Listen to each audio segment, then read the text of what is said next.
그래서 뭐 선거 끝난 이후에 또 전국 민생 투어 아마 민심을 읽고자 예. 좀 다니신 것 같은데 좀 뭐를 좀 느꼈습니까? 아직 뭐 다 끝나지 않아갖고 이제 예. 월요일 날 인천을 가면 예. 이번 1차 민심 탐방 끝나죠. 예. 그래서 종합을 한번 해봐야 되겠습니다. 예. 예. 지금은 뭐 그냥 쭉 다니면서 보고 듣고 하니까. 예.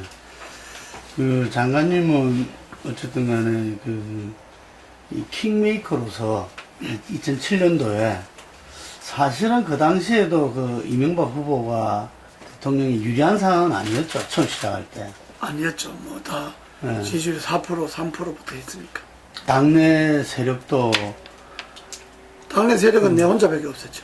그렇죠. 예. 말기에 대통령제에서는 권력이 1인 중심으로 독점돼 있잖아요. 예. 대통령이 독점돼 있잖아요. 예. 그러면 권력을 독점하고 있는 대통령 주변으로 측근이나 친인척들이 힘이 있다고 생각을 하니까 예. 각종 비리나 부패의 요인이 그 대통령 측근이나 친인척들이 생길 수밖에 없죠. 예. 권력 대통령이 혼자 갖고 있으니까. 예. 그러니까 역대 대통령이 다 그랬잖아요. 예. 역대 대통령이. 5년제 단임하고부터 전두환 노태우 대통령 끝나고 감옥 갇혀 부패미를 당사자들이 예. 그 자식들이 얼마나 많은 고난을 받았습니까? 김영삼, 김대중 대통령은 재임 중에 말기에 자식들이 다 구속이 됐잖아요. 네. 그죠? 노무현 대통령 끝나고 본인이 돌아가셨잖아요. 자살했잖아요. 네. 그거는 5년도 안에 권력을 독점하면 5년도 안에 그 권력 주변에 부패와 비리의 요인이 생길 수밖에 없는 거죠. 이 제도적으로 좀. 그래서 이 제도를 네. 권력을 분산하는 분권형 권력 분산 대통령제로 바꾸지 않으면 이번에 누가 들어선다 하더라도 그 사람이 5년 뒤 되면 또 이런 현상이 일어나지 않으란 법이 없잖아요. 그래도 지난번 2007년도는 상당히 개헌에 대한 이 이야기들이 많아가지고 다음에는 하기로 개헌한다. 했죠. 이런데 이번에는 아예 이야기도 없는 것 같습니다. 아니, 대통령 네. 후보가 될 사람들이 네. 다 이 개헌을 안 해도 자기가 된다고 생각하는 거니까 안 하는데, 근데 이거는 이 정치 체제, 이 권력 체제로 가면 권력 주변의 부패라고 하는 건 양산될 수밖에 없습니다. 우리나라 정치 문화가 힘 있는 사람인데 줄대잖아요. 그러잖아요. 근데 그거는 어떤 나라의 운명에 아주 결정적인 어떤 타격을 줄 건데. 그렇습니다. 그 장관님 아마 홀로 개헌에 대해서 계속 주창을 하시다가 그 장관님도 좀 접은 거 아니냐 이런 이야기. 나는 접은 건 아니고 네. 이 타임이 뭐 총선 들어가고 당이 이렇게 18대 국회에서 개헌을 할 만한 시간적 여유가 줄어드니까 그리고 양당의 지도부가 다 반대를 하니까 진짜 시킬 수가 없잖아요. 다시 주창하실 용의는 계십니까? 그렇습니다. 난 그게 내 정치적 소신이니까 권력을 분산해야 된다. 분권은 대통령제로 개헌해야 된다고 하는 것이 나라가 선진국으로 가는 것을 앞당기는 길이라고 하는 것이 내 정치 소신입니다. 정치학에서 뭐 분권형 대통령제란 말이 없으니까 이원집 정부제나 내각제나 이런 것들을 이제 포용할 수 있는데 우리나라에 맞는 정치 형태는 대통령과 내각의 권한을 나누고 대통령 국가 수반만 하고 내각은 행정부 수반을 하고 대통령 외교 국방 통일만 전담하고 나머지는 내각에 맡겼는데 그 내각은 총리는 국회에서 다수당의 대표가 하고 장관은 국회 의석에 따라서 추천하는, 그리고 거기에 내정에 대한 그 분야에 대한 책임을 내각이 지는 걸로 이렇게 권력이 분산되면 외교 통일 국방에 관한 권한만 갖고 있는데 무슨 거기에 권력이 집중도 아닌데 그게 비리와 부패가 이렇게 공직자나 뭐 기업이나 정치권이나 그 부패가 거기에 집중될 수가 없잖아요. 우리나라 국민들이 아직 이원 집정부제라는 데 용어에 대해 생소하니까요. 네, 그런 것 예, 같아요. 또 우리 분단 현실에 그건 또 그런 용어는 맞지도 않고. 예, 그게. 아니, 킹메이커라고 하는 것이 직업이 아니잖아요. 네. 그 킹메이커는 한 번 하면 되지. 네. 그걸 뭐 두 번, 세 번 할 이유가 어디 있습니까? 이제는 제 자신이 정치에 대한 어떤 그동안 내가 정치를 해오면서 국가의 가치라든지 새로운 미래에 대한 전망이라든지 또 내 정치적 가치라든지 이런 걸 국민들 앞에 던지고 국민들의 평가를 받을 그런 시점이 왔다 이런 거 하는 거죠. 내가 중학교 때부터 난 남과 더불어 조직과 더불어 살아왔죠. 중1 때부터 초원의 사회체육학부 만들고 고등학교 때 군사회체육학부 도연합회 만들고 농촌운동 하다가 대학 들어가서 학생운동 하고 대학 재적도 하고 민주화운동 재야운동하고 그 끝나고 정치운동 그것도 야당을 10년 하고 이런 과정에서 내가 45년에 태어났잖아요. 45년 네, 1월 달에. 그러니까 대한민국 역사가 45년 이후의 역사를 나는 어렸을 때부터 내 온몸으로 현장에서 겪고 살아왔잖아요. 그걸 이제 한 시대를 마감하면서 다음 시대의 새로운 국가의 미래, 국가의 가치를 제시할 그럴 필요가 있다. 정치인으로서. 그래서 그거는 킹메이커가 아니라 킹이 될 수도 있다 하는 생각을 갖고 있죠. 그래서 그러면 내가 갖는 그런 생각이 대중적 이해를 얻을 수 있는가 없는가.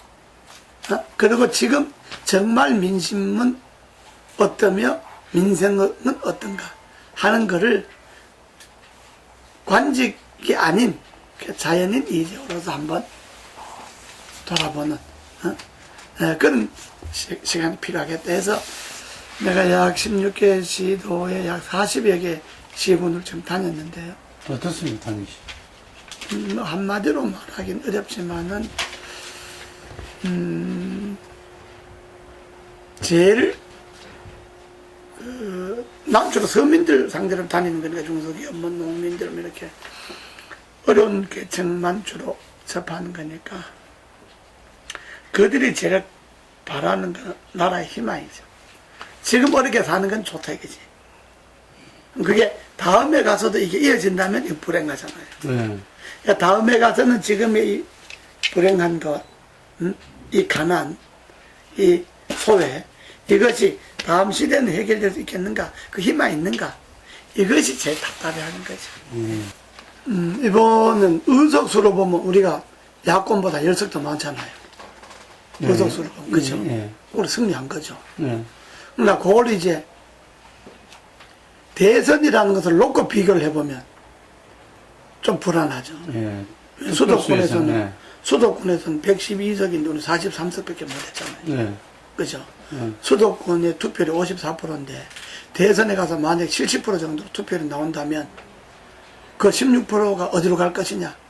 5%를 우리가 갖는다 하더라도 10%는 20대, 40대가 야권으로 간다고 보면 좀 불안하죠. 그죠? 게다가 영남권 이런 데는 이번에 새누리당에 지지할 수 있는 편 다 나왔잖아요. 더 이상 나올 게 없잖아요. 그런데 거기 투표율이 막 70대 넘어간다면 이번에 안 나온 투표는 거의 야권으로 갈 확률이 많다 이거죠, 지방에서는. 그렇게 본다면 이번에도 우리가 전체에 2% 졌잖아요. 표수로는. 맞습니다. 그런데 대선에 가서 투표율이 13%에서 16%까지 늘어난다고 봤을 때 그 투표 성향이 주로 젊은 사람들이잖아요. 20대, 40대 이번에. 그럼 그게 어느 쪽으로 갈 것이냐를 놓고 보면 연말 본선으로 보면 불안한 승리고 단순히 야당보다 의석을 많이 가졌다는 것에 대해서는 잘한 거고 그런 거 아니겠어요. 근데 7.28 내가 18장 떨어졌잖아요. 7.28 때 제가 나홀로 선거에 이겼잖아요. 그때도 야권 단일 후보가 나와서 이명박 정부 심판한다. 그리고 이재호 떨어뜨려야 된다. 해서 야권 단일 후보가 총 공격을 했잖아요. 근데 그때 내가 압도적으로 이겼잖아요. 15,000표 이상 차이로. 이번에도 야권이 단일 후보가 나와갖고 이명박 정부 심판은 이재호를 낙선시키는 데 있다는 그 구호 하나로 아주 그냥 여기다 전력을 다했잖아요. 야권 세력이 뭐 외곽 교수들까지 동원해서 뭐 탤런트 가수까지 동원해서 낙검수는 물론 내가 막 다 전력했잖아요. 그런데도 내가 이겼잖아요. 이기기는. 그죠? 그러면 우리 지역 사람들이 생각만 이게 투여된 것이 아니고 전국에 있는 사람들이 친인척을 통해서 전하고 뭐이 투표에 영향을 미쳤잖아요. 국민의 민심들이. 네. 내가 선거 끝나고 인사가 나가보면 아이고 30년 동안 연락 한번 없던 이모가 전화와 갖고 이제 어쩌고저쩌고 그랬다 이런 이야기를 듣거든요. 어떤 뭐 40년 동안 죽은 줄 알던 동창생이 전화 갖고 야 이번에 이제 꼭 찍어라 그랬다고 이런 이야기를 많이 듣거든요. 그러면 그런 것들이 포심이 영향을 받아서 내가 이겼잖아요. MB 정부 심판론 2조 책임론을 뚫고 7.28 보선과 이번 선거에서 내가 이겼잖아요. 그러면 민심은 한 정권의 책임을 누구에게 묻는다는 데 있는 것이 아니고 그 정치인이 어떤 전망을 갖고 있고 아직도 그 정치인이 역할을 할 수 있는 그런 능력이 있느냐 없느냐 이걸 보고 투표하는 것이지 뭐 특정 정권에 빗대어서 심판하고 뭐 책임지고 이런 것으로부터는 표심이 모이지 않는다는 걸 내가 느꼈지. 제 경우는. 예. 그리고 저는 이 지역에 제일 덕이 된 거는 내가 43년간 살았잖아요. 이 지역에. 또 30년 동안 한 집에서 살고 있잖아요. 이사 한번 안 가고 그 집에서. 그대로. 그리고 여기는 내가 가련동에 있는 대성고등학교에 국어교사를 한 4년 했잖아요. 그 나는 여기서 5번이나 이 은평구에서 5번이나 감옥에 갔고 10여 년 감옥살이도 했고 이 은평구에서 딸 둘 아들 하나를 낳고 키우고 다 출가시키고 그러니까 내 삶이 자체가 은평구에 묻어 있으니까 여기 뭐 정당의 정치인 이재호 뭐 새누리당 이재호 떠나서 그냥 이웃집 아저씨 이재호라고 하는 그 인간적인 유대 이런 것들이 좀 든든하게 형성되어 있다고 봐야 안 되겠습니까? 그런 표들이 지켜준 거죠 나를.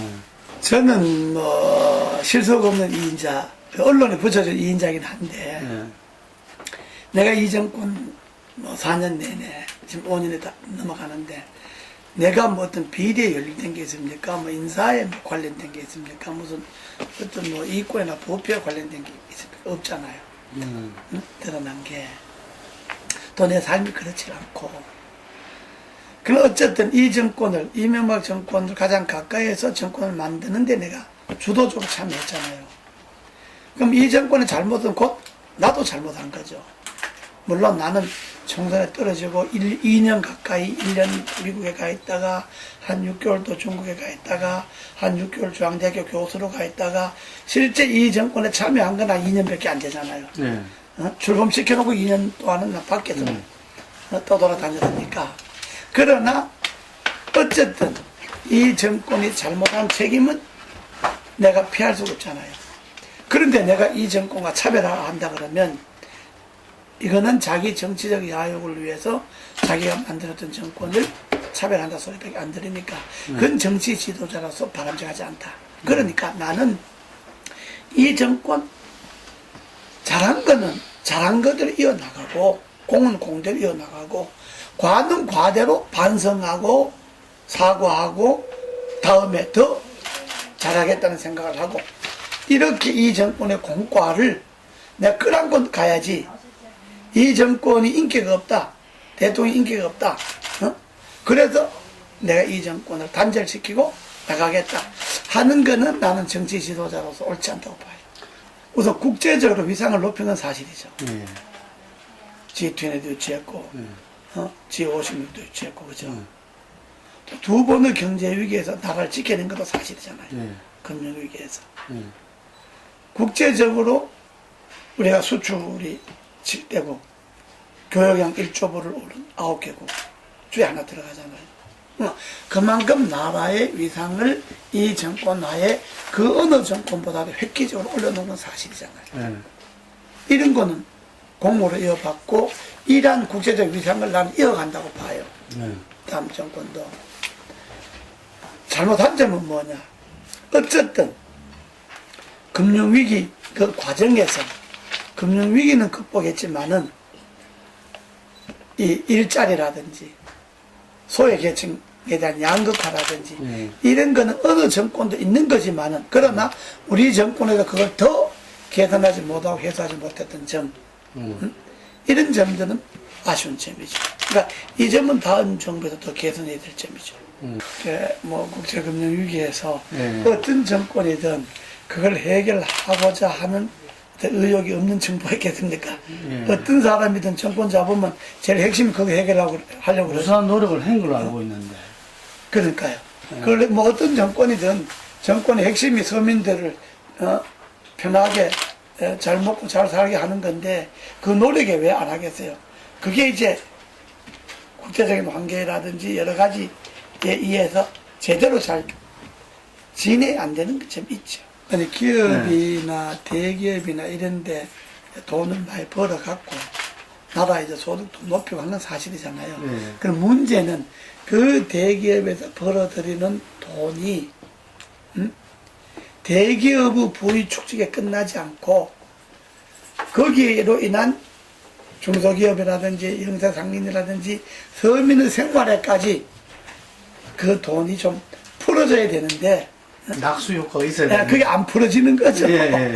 그러니까 지금 서민들 생활이 정말 답답한 거죠. 그거는 뭐 대통령 책임이라 볼 수는 또 없는 면도 있겠네요. 뭐 대통령 책임이라고 볼 수는 없지만은 어쨌든 이 정권 하에서 진행된 일들이니까 예. 그건 반성의 계기로 삼아야죠. 그건 본인 스스로 극복해야죠. 지도자가 되려면 그런 결함이 있다고 인정이 되면 그걸 극복하려고 하는 노력이 있어야죠. 근데 극복이 어렵다면 어떻게 되겠습니까? 극복이 어렵다면 그 지도자가 될 수 있겠어요? 있을 수 없는 일인데 당을요 총선에서 이겼다고 하는 내가 총선을 지휘해서 이겼다 이 자만감에 빠지면요 언론이든 반대파든 그 어떤 비판도 눈에 보이지 않고 귀에 들어오지 않습니다. 거기서부터 벗어나야 합니다. 아, 총선 이겼지만은 이대로 가면 대선 이길 수 있을까? 불안하다.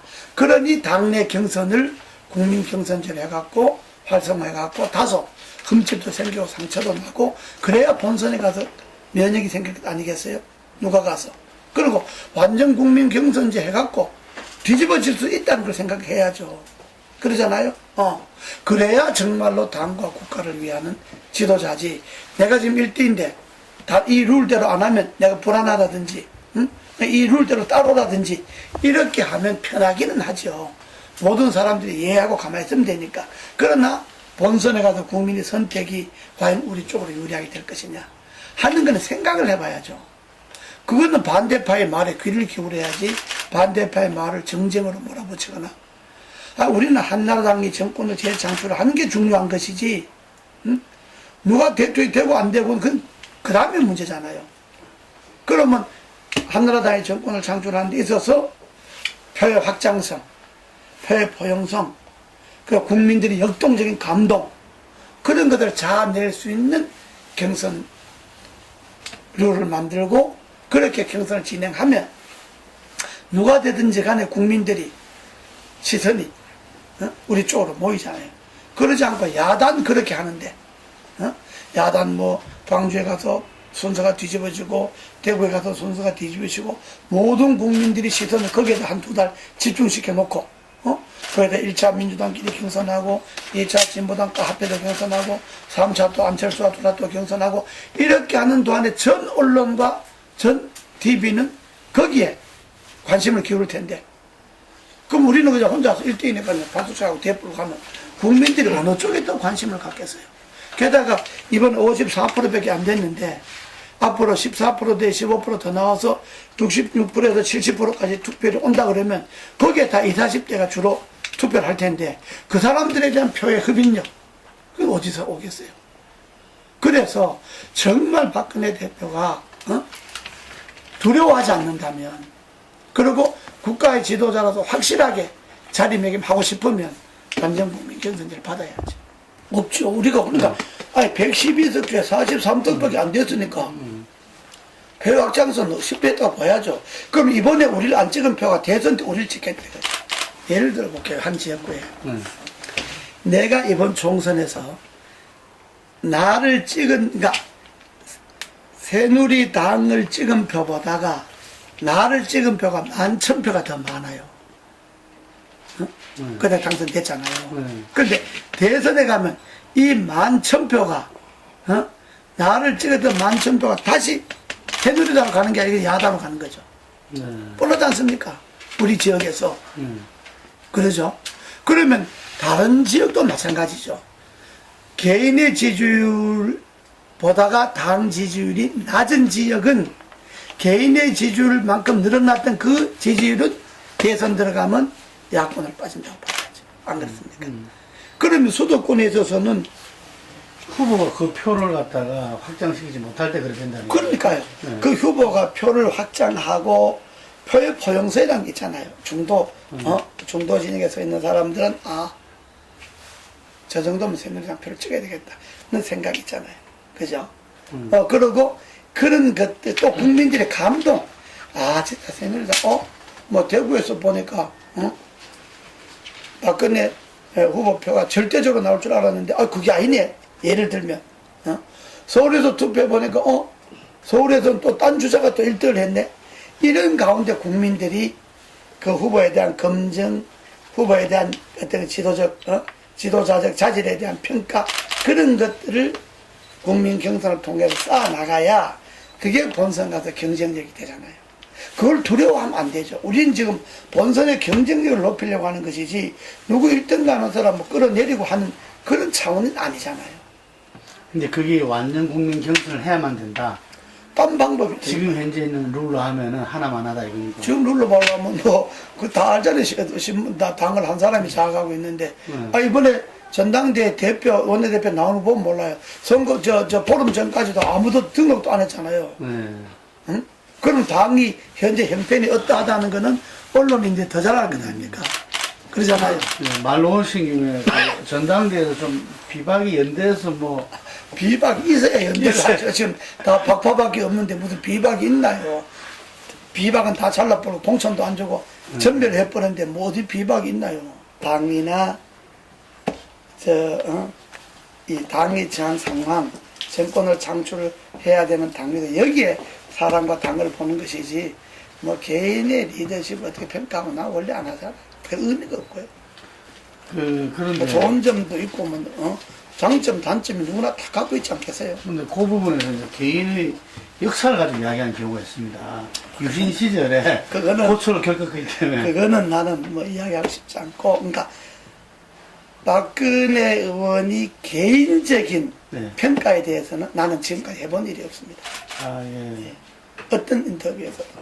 근데 그 상당히 중요하지 않습니까? 그러나 그건 뭐 내가 하면 네. 듣는 사람이 객관적으로 안 듣잖아요.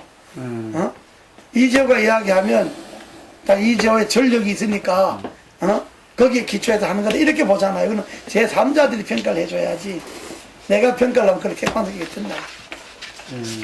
당연히 사람 문제는 좀 받아들이지. 협의하고 그런 건 아니고요. 완전 국민 경선제에 대해서 의견을 나눈 적은 있죠. 따로따로 내가 정몽준 대표도 이야기하고 김문수 지사하고도 이야기를 했는데 그 점에 대해서 의견 일치를 봤죠.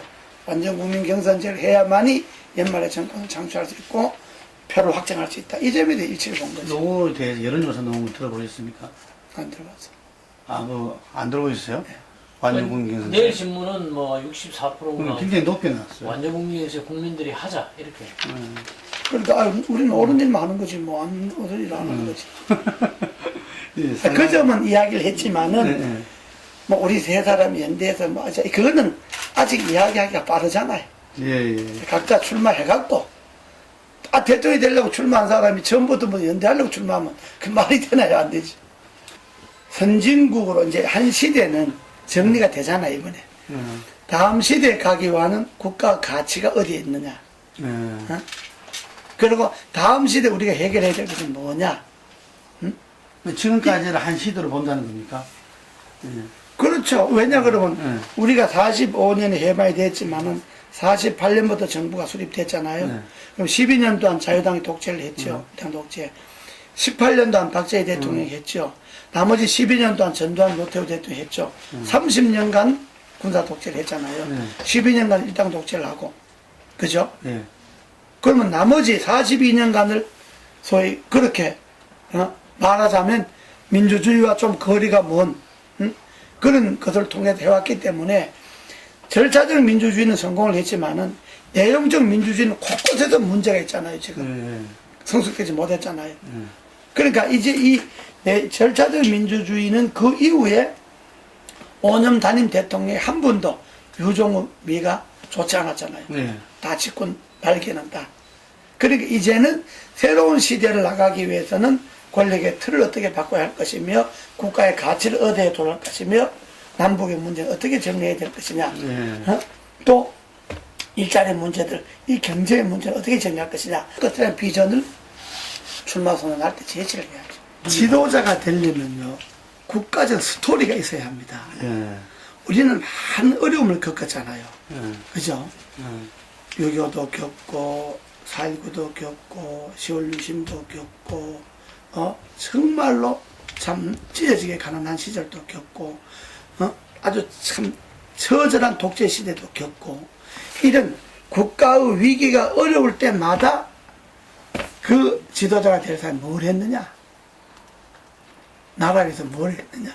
개인을 위해서는 뭐 공부 잘하고 열심히 살고 뭐 명예도 높이고 뭐 해서 성공했을지 모르지만은 우리 역사가 간단한 역사가 아니잖아요. 그 엄혹한 역사가 진행될 때 그때 그 사람 어디에 가 있느냐? 이런 문제가 제기가 되면